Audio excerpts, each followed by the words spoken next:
the third type of connective tissue, that is specialized connective tissue. Specialized connective tissue में आता है bones, cartilages and blood.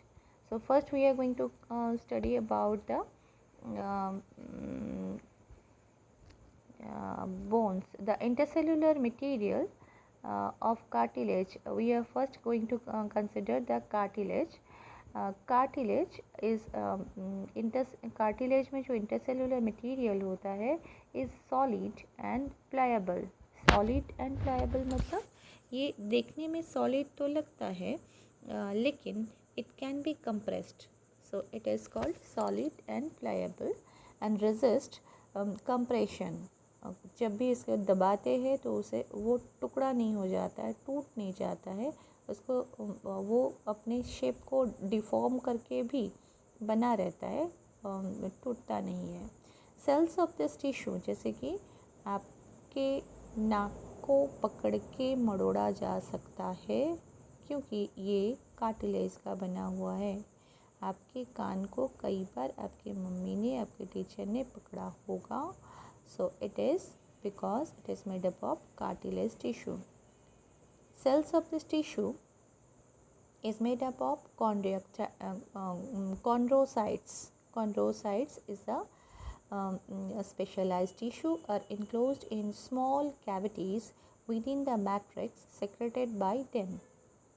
तो क्या हुआ? Cells of this tissue are known as chondrocytes. किसके tissue? Cartilage के tissue. Cartilage के tissue का नाम क्या है? कॉन्ड्रोसाइट्स. और ये कॉन्ड्रोसाइट्स कहाँ पे इनक्लोज रहता है? इनक्लोज्ड इन स्मॉल कैविटीज़, छोटे छोटे कैविटी के अंदर इनक्लोज रहता है within the matrix, matrix के अंदर. And secreted by them sales.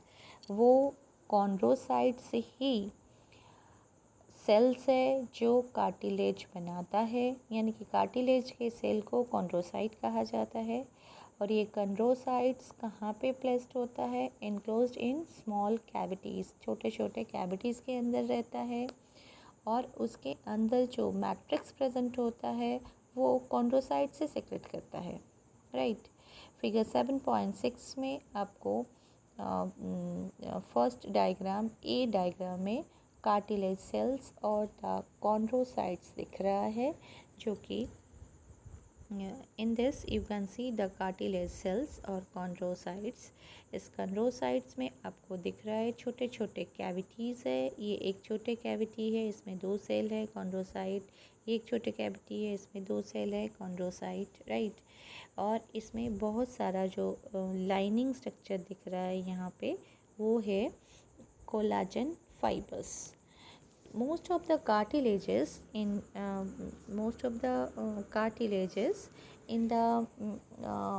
vertebrate embryos are replaced by bones in adults. Embryonal stage में vertebrate animal में embryonal stage में बहुत सारा cartilage होता है.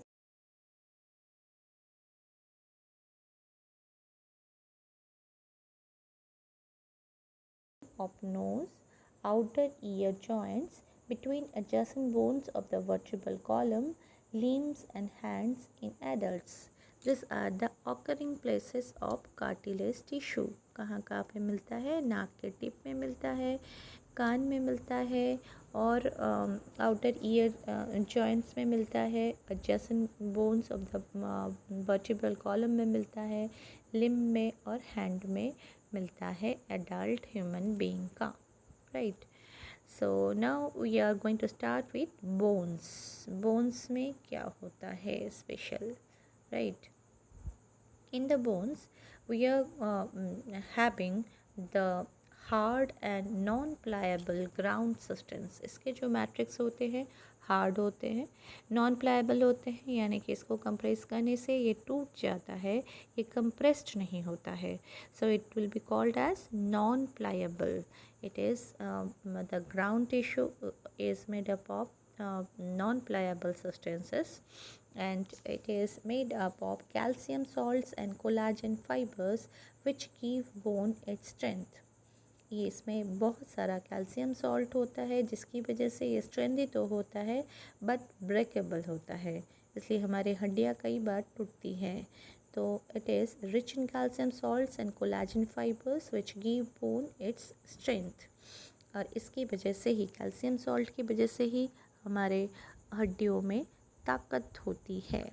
It is the main tissue that provide structural frame to the body. ये हमारे body को एक स्ट्रक्चर देता है. अगर बोन नहीं होता तो हमारा बॉडी में कोई स्ट्रक्चर नहीं होता. Bone support and protect softer tissues and organs. Bone के साथ बहुत सारे स्केलेटल मसल अटैच रहता है. बोन की वजह से बहुत सारे सॉफ्टर मस्कुलर स्ट्रक्चर जो हमारे बॉडी में है, जैसे कि हमारे हार्ट है, हमारे ब्रेन है, वो प्रोटेक्टेड रहते हैं.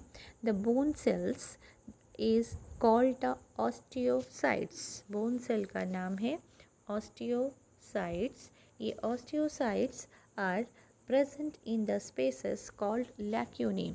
इसमें जैसे कि हमने कार्टिलेज में पढ़ा कि they are present in the, they are enclosed in small cavities within the matrix.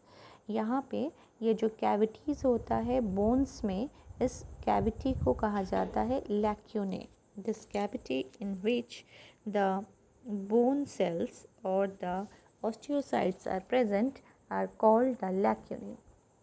Limb bones such as the long bones of the legs serve weight bearing functions. They also interact with skeletal muscles attached to them. Limb bones मतलब हमारे हाथ के bone या पाँव के bone.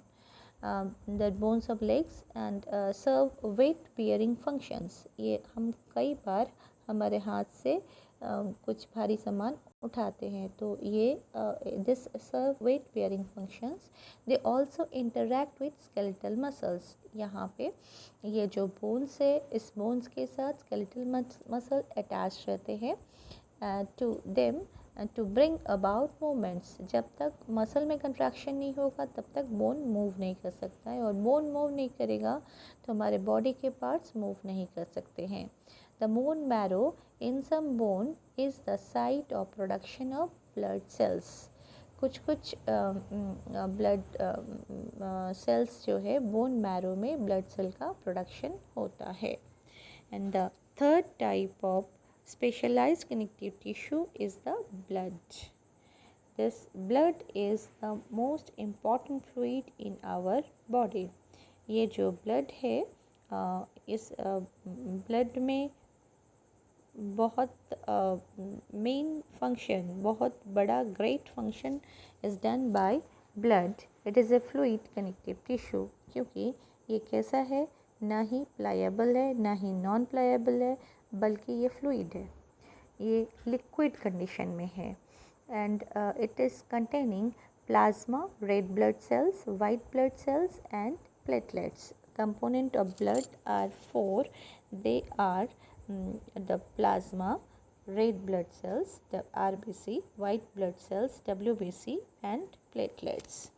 In this, it is the main circulating fluid that helps in the transport of various substances. हमारे body में जितने भी सब्सटेंसेस का ट्रांसपोर्टेशन होता है एक पार्ट से दूसरे पार्ट को, ये कौन करता है, ब्लड करता है. जैसे कि ऑक्सीजन है, या पूरे बॉडी में से जो भी एक्सक्रीटरी सब्सटेंसेस निकलता है, उन सब का circulation is done by the blood. You can see the diagram of the component of blood here. Blood के कंपोनेंट यहाँ पे दिखाया गया है.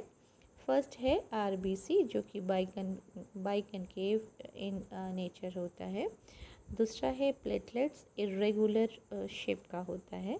तीसरा है WBC. ये कई तरह के होते हैं जो कंबाइंडली एक साथ WBC या वाइट ब्लड corpuscles कहते हैं.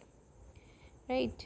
So in the next day we are going to study about the muscle tissues.